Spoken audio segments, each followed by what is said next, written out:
Mirasee. So I feel like I've developed the skill where I can be present and look at people in my Zoom screen and type on my computer, but I had to develop that skill. I can't really listen and type that good. If I make typing errors, I go back and fix them later.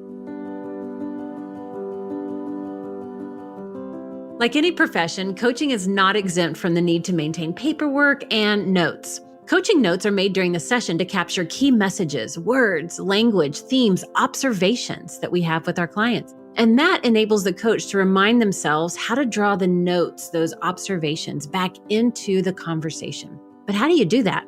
How do you know how to write them effectively? Hello, I'm Melinda Cohen, and you're listening to Just Between Coaches. I run a business called The Coaches Console, and we're proud to have helped thousands of coaches create profitable and thriving businesses. This is a podcast where we answer burning questions that newer coaches would love to ask a more experienced coach. In today's episode, I'll answer a question sent in by one of our listeners. And as you probably figured out, it's about how to take notes. And with me today, I have a previous guest, a formidable coach and colleague, and a dear friend. Today, I've invited Lori Wayne to the discussion.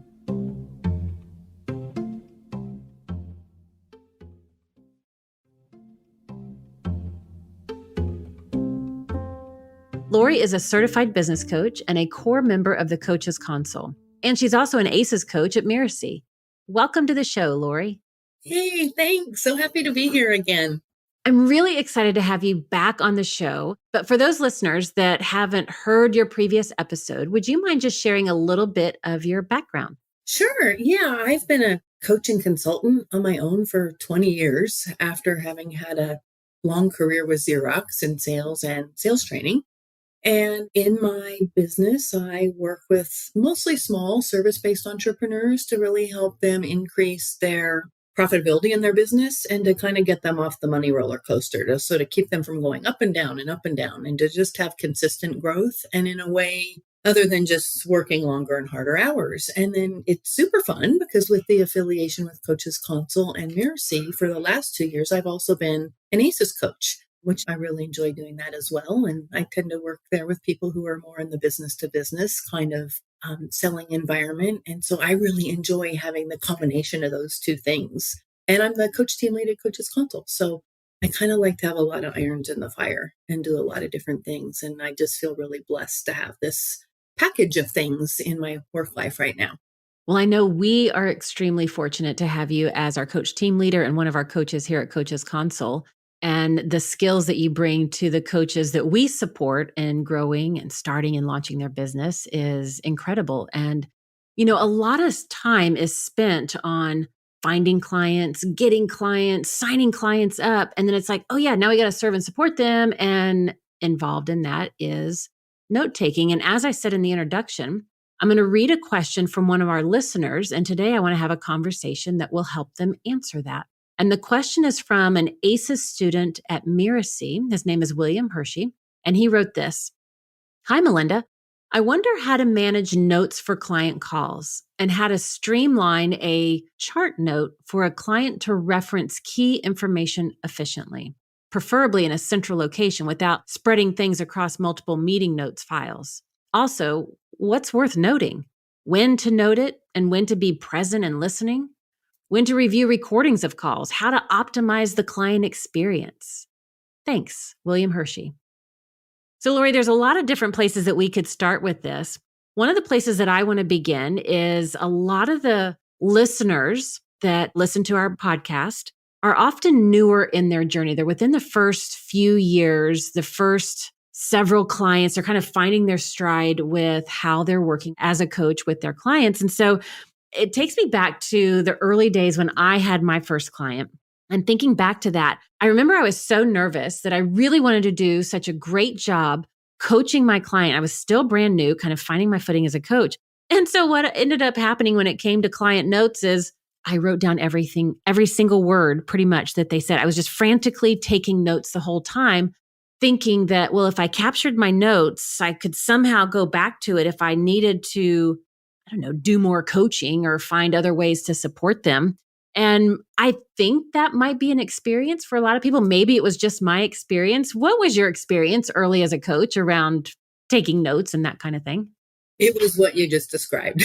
And especially because when I first started coaching, like Google Docs wasn't really a thing, and Coaches Console, I hadn't heard of them as a thing. And so I had my handy dandy yellow pad, and I had file folders in my drawer or in a binder in my closet with a tab for each client. And that's where I kept all their notes. And I would take a lot of notes, pretty much most of what they said notes.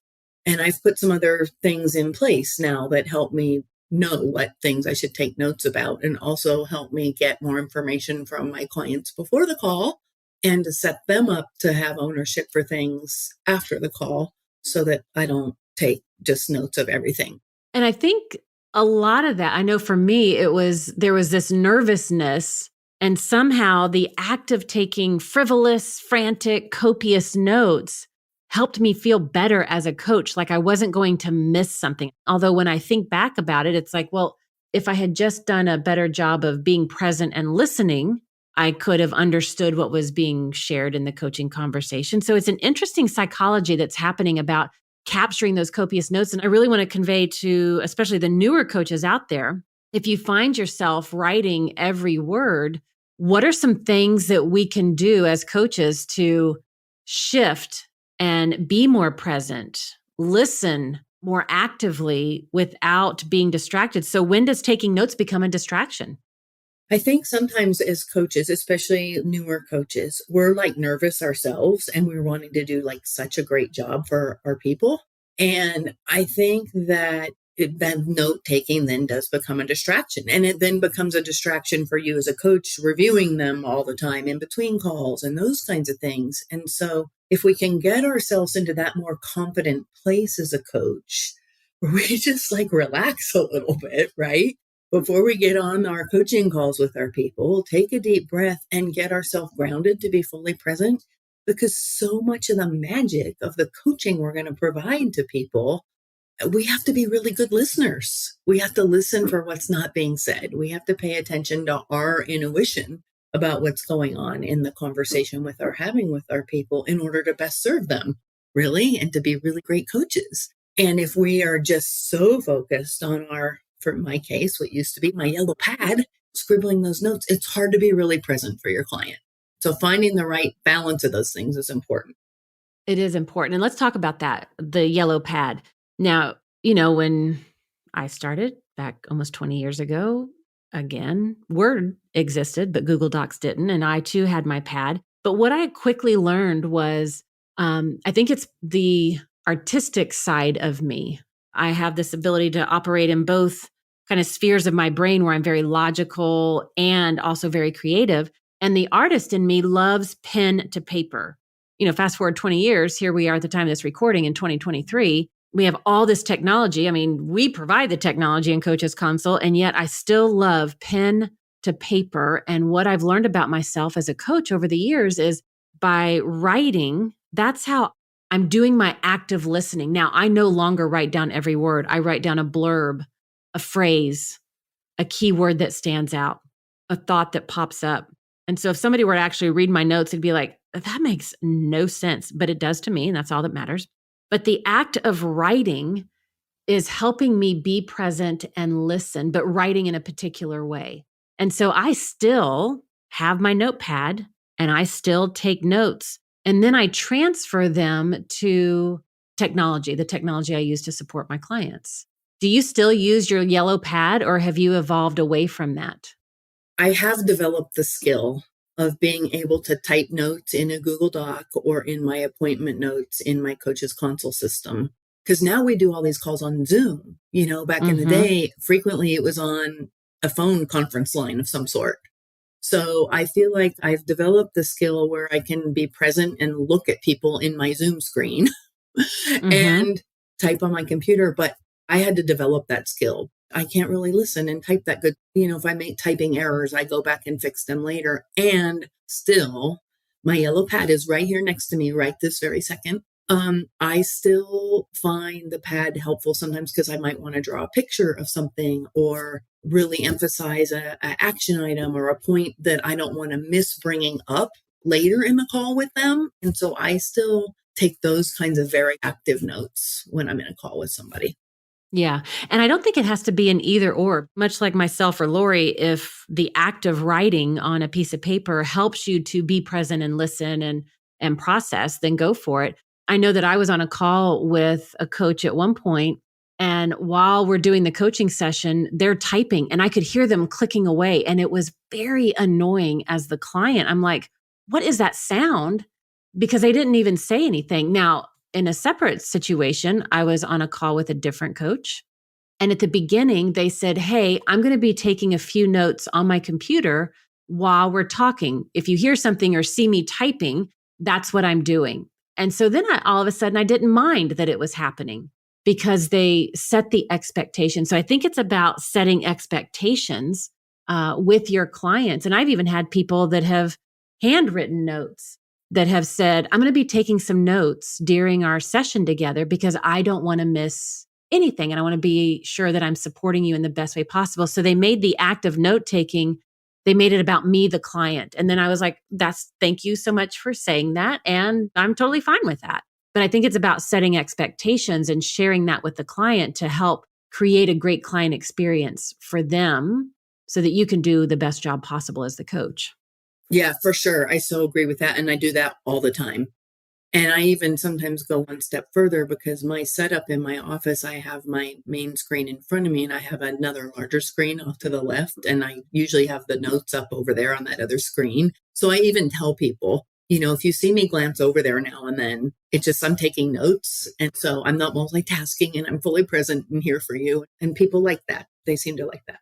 Yeah, I love that. And now, my personal opinion, and this is my personal opinion, but in all the years that we've been teaching coaches that are working with their clients, it's important to protect, and we have a responsibility, I believe, as coaches to protect the data and the confidential information of our clients. So, because of that, I'm a firm believer that as coaches, we have to have a secured, confidential, protected area where we keep our clients' data, their personal data, their notes about sensitive topics and their session conversations.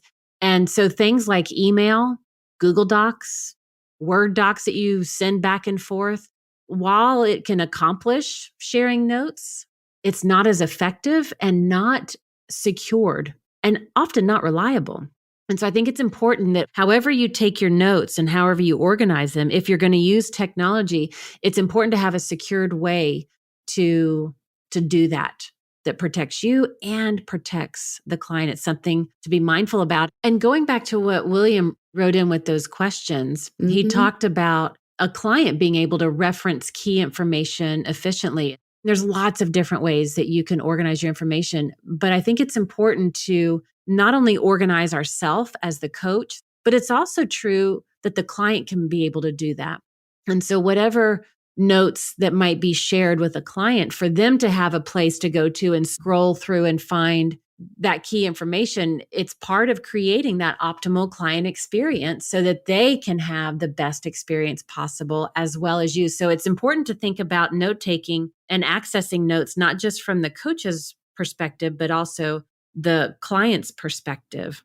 And I want to talk about, when I was thinking about this topic, and how to take notes, most of us think about the actual session and when we're in that coaching conversation. But I actually think that taking notes, it starts before the session, because an optimal scenario is a client can complete what we call a session prep form, where they're answering just a few simple questions so that before the session ever starts, the client can get really clear on what is it that I want to focus on in this conversation?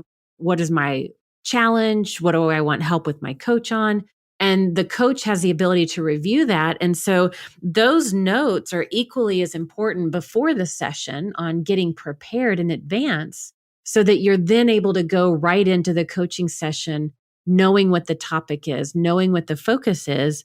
And then you can take those session notes during the session as well.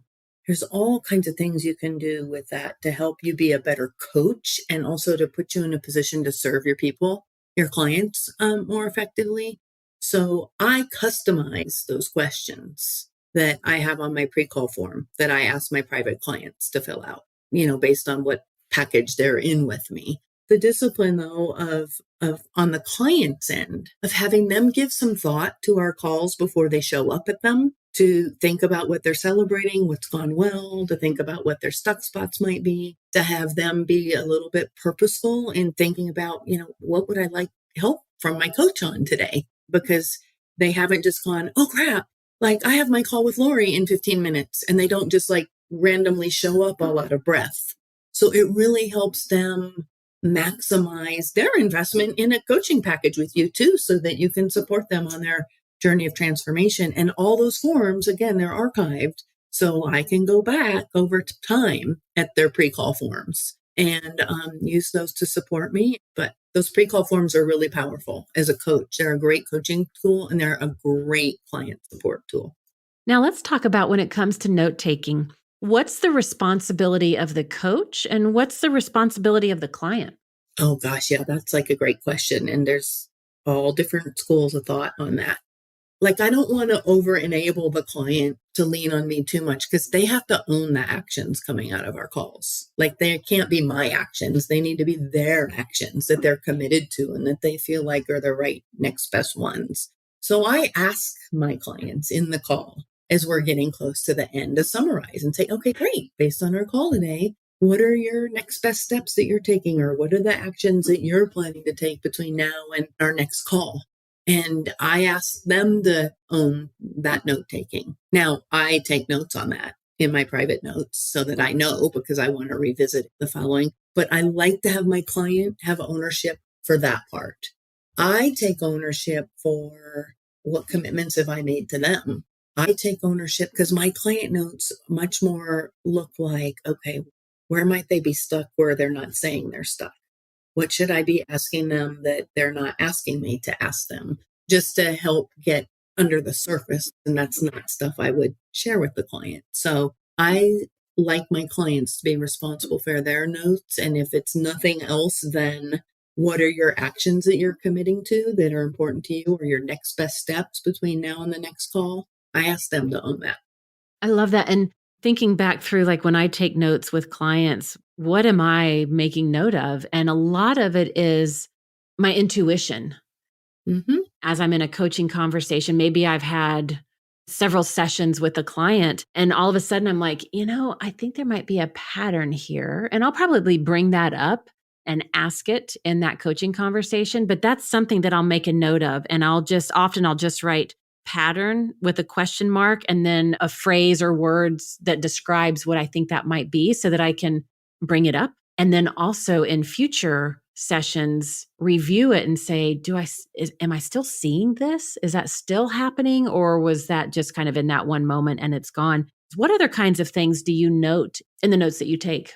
Well, I note those patterns for sure. The other thing I take notes about the things they're celebrating and the things that they feel like they've made good progress on. Because so many times I find with my clients, like, getting the end result is super important. And we for sure want to support our clients in getting there. But the thing I know for sure is you're not going to get the results if you're not taking the actions along the way that we know will help you get the results. So I take a lot of notes about where has my client been in action, and are there actions that it looks like they're avoiding that we need to put on the table and discuss. Sometimes we have to call our clients out a little. And if I've taken those kind of actions, they like to have me hold them accountable. And also how my client's feeling. Like, are they not physically well, or are they showing up filled with overwhelm, those kinds of things. So I look for those patterns so I can help with that stuff too. Yeah, I find that when we take notes, again, when we talk about taking notes, it's not about writing every single word because we're nervous, we want to do a good job as coach, but it's about jotting down those ideas, those pattern celebrations, related areas, how they're feeling. The other reason that I use the notes is not just to pull up all the notes in future coaching sessions with that client. I can also use these notes for market research, and it can help me know if and when the ideal type of person that I love working with, if it's beginning to shift. For years, I used to help with a certain aspect of business. And then I noticed a pattern with all my clients. There was new challenges. And it's like, oh, hang on a second. And so I needed to also adjust the way I talked about my services. And so a lot of the information from our client notes can help provide market research to make sure that we keep attracting the ideal type of client that we want to work with. Oh gosh, yeah, and that is so true because like I'm even seeing some of that emerge in my private business like right now. We are doing a lot of work on process and efficiency and money mindset around your pricing and those things in people's businesses, but this thing keeps coming up that just keeps pinging me. I just have it parked in the corner of my yellow pad. It's over here percolating. So I may or may not make some tweaks in how I serve people to emphasize that a little bit more too. The other topic that William brought up when he wrote in was recordings, when to review recordings of calls. Do you record calls? What's the purpose of that? So do you record your coaching calls? Do you provide recordings to your clients? Yes, I do record the calls and I make them available to people in their private client log via the Zoom link that I leave active there for them for like 30 to 60 days. So all my Zoom space doesn't get filled up. In the beginning, I didn't record calls. I found, and maybe it's just because of the times that we live in, but early, I found that a lot of my clients, when they saw that record button, it would actually cause them to be more hesitant, more shy, to be less vulnerable, less willing to really get into the nitty-gritty of what we needed to get into. But today with Zoom, when I'm on a student call or a client call, I do record that. And I think maybe it's just that people are more used to that happening. And we post that recording in that secured portal. We have to be very mindful about when we send notes, what notes we send, where we're sending them, and we have to protect the confidentiality. So if you are recording, be very mindful of that. Yeah, for sure. For sure. When I'm enrolling people and I'm including with them what's included in their package, I let them know that that's an option for them. Mm-hmm. And then as I'm onboarding people, I ask them if they want to take advantage of that option, because I do find there are some people that don't want it. They don't want it to be recorded and they don't want it there. So I always offer it, but I do just do a quick touch base with people. Love that. And the other thing that I would say about recordings is that for me as a coach, and I've had my clients' feedback on this as well, now it helps us to be more present so that we can just listen and we know, oh my God, that was so great. Oh, not to worry, I'll go back and get it at the recording. And our clients can also be more present. What are other ways that help you to stay present while you're capturing notes in whatever format you capture those notes in? What are some other things you do to stay present with your clients? I really just try and make sure that when I'm going to be working with clients that my office setup is right? I mean, I need to make sure like my dogs aren't in here. My husband's not going to be playing his guitar out in the other area. I mean, I do have a private office, but just some of those like basic things to make sure that I have a environment that's like a quiet time environment where I can really be totally focused on my client and what's important for them. I was just thinking back to when to review recordings. Like that was the question that William asked in what he sent in. Do you review the recordings of the calls that you do with your clients? I have never once reviewed a recording. Me neither. But my clients go back and listen to them many times. Sometimes clients will go back multiple times to the same session to really let a new learning sink in as they're kind of forming new synapses and how they think about something. Maybe there are coaches out there that do that. William, I'm not saying that you shouldn't or don't need to, but I would say when to review recordings of calls.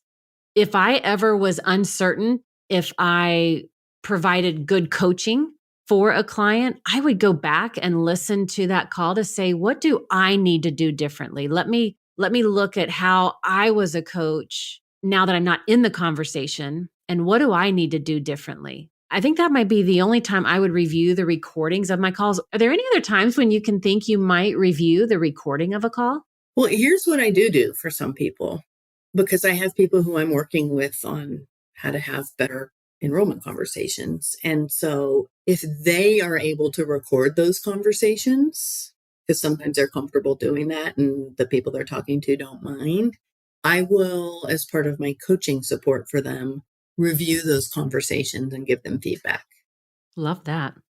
Now, another thing I want to bring into the conversation. Earlier, we talked about how note taking, I believe, note taking begins before the coaching session starts. We have that call prep form, that session prep form that helps the clients prepare. We review that, and that's part of our notes. I also think on the back end, once a coaching conversation is done and that session is over, there's what we teach, the post-session recap form.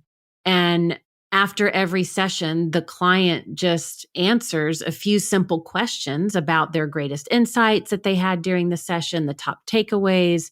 And then there's a question that I always ask in that form that says, a question I wish I had asked my coach.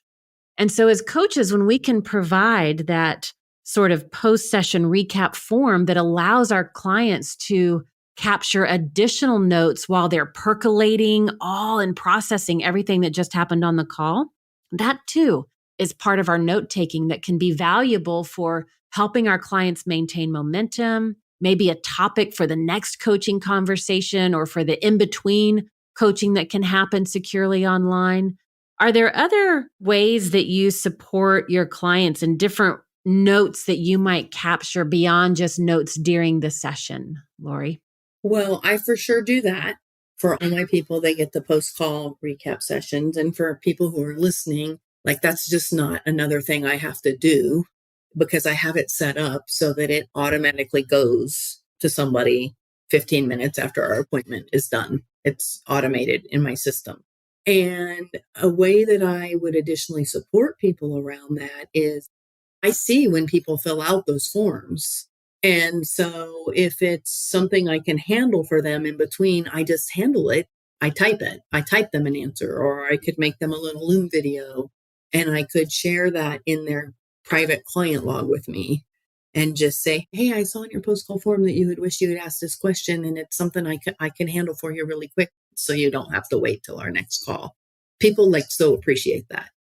So, William, thank you for great questions. And I hope we've done a good service of answering your questions. I just want to summarize some of the things that Lori and I have talked about today around this topic. You know, we got into right off the bat, we started talking about that early pattern that so many newer coaches fall into. Lori and I were both guilty of it, to help kind of calm our nerves, and is, writing every word, and it's not necessary. Maybe you need to go through that and get that out of your system, but really it's about capturing the patterns, the key words, the observations, the hunches, those celebrations, related areas, how they're feeling, capturing that in the notes so that you can bring those through lines into future coaching sessions or reference them as they need to be. And we talked about how maybe you're a pen to paper kind of person, maybe you're a technology kind of person, maybe you're a combo kind of person. No matter how you're taking notes, it's important to let your clients know what you're doing and setting those expectations so that it's not a distraction or a point of annoyance, but that it's a point of something supportive. We talked about what's the responsibility of the coach, what's the responsibility of the client, and how to not over-enable the client, but making sure that they're taking ownership of that. We talked about how our notes over time, as we review them, can even help with our market research to continue to bring in the best kind of clients that we love working with and that light us up.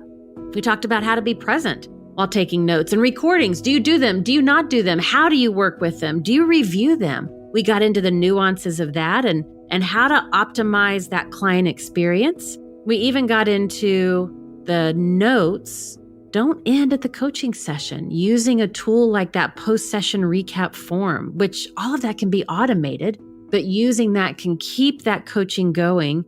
And those two are part of our notes. We got into making sure that we protect the data and security and confidentiality of our clients by making sure that we're mindful of where we're posting our notes and recording, how we're getting them to the clients, and having that secured place to do that. Lori, any parting words on this topic for William and our listeners? No, I would just say relax into this a little bit. Find a system that works for you. Make sure you respect the confidentiality, and that's super important, that whatever you're doing is secure with people, and just, lean into your coaching genius on this, and you'll just intuitively, I think, end up doing the right thing for your clients if you do that. Awesome. Thank you for listening to this episode of Just Between Coaches. And also a big thank you to Lori Wayne for this great conversation. You can find out more about her at LoriRochelleWayne.com. That's Lori, Lori, Rochelle, Rochelle, Wayne, Wayne.com. Lori, thank you so much for coming to the show again. Oh, thanks, Melinda. So much fun. I really appreciate you having me. I'm Melinda Cohen, and you've been listening to Just Between Coaches. Just Between Coaches is part of the Mirasee FM podcast network, which also includes such shows as To Lead Is Human and Soul Savvy Business. Cynthia Lamb produced this episode. I wrote this episode with Mishi Lance. She assembled the episode. Danny Ine is our executive producer, and post-production was by Post Office Sound. If you want to listen to upcoming and previous great episodes on Just Between Coaches, please follow us on Spotify, on Apple Podcasts, or wherever you might be listening right now. And if you like the show, please leave us a starred review. It's the best way to help us get these ideas to more people.